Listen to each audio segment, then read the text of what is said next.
Have more on the story that has shocked a community. A 13-year-old allegedly kidnapped from a Garden City area by a man she met on social media. And thanks to that quick-thinking teen and her mother, police were able to track them to a house on Detroit's west side.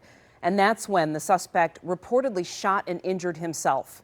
Thank you for joining us for 7 News Detroit at 5. I'm Glenda Lewis. And I'm Simon Shakette. This is a very disturbing case that has a lot of people talking tonight. 7 News Detroit reporter Faraz Javed has more from concerned citizens about how the man allegedly lured the teen. A 13-year-old girl is home safe with her family after police say she was allegedly kidnapped from Garden City by a 49-year-old Detroit man who brought her to this home on the city's west side. As the police entered the home just before noon on Monday, the suspect shot himself and still remains in critical condition. All the neighbors were out. There was a woman out here crying, that her daughter had been taken. It was pretty chaotic. Thomas Zott lives a few houses away from the crime scene.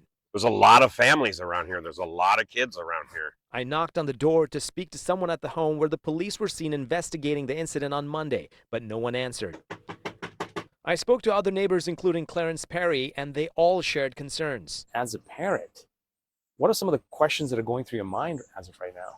We have to be more cautious and stuff and more involved in our kids' lives, especially when it comes to social media, instead of just waiting until something like this happens. The police say the 49-year-old Detroit man befriended the 13-year-old from Garden City on social media and arranged an in-person meeting Monday morning.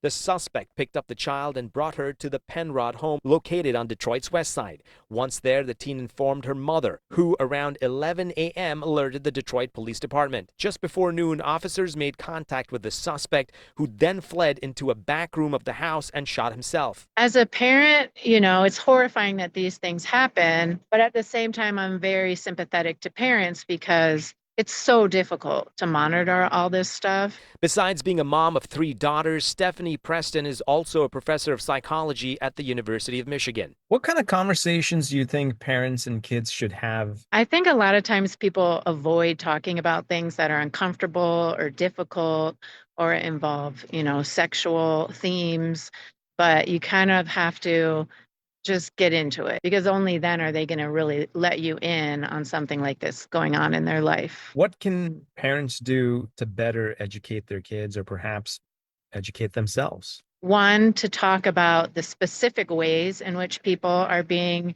entrapped, and even sort of monitor your kids' online activity and making sure, they're not feeling susceptible to somebody who's going to compliment them in a way that will allow them to do something they shouldn't do. Now, most of the people that I spoke to rarely saw the suspect out and about, but one tells me that he moved into this home a few months ago. From the west side, I'm Faraz Javed, 7 News Detroit.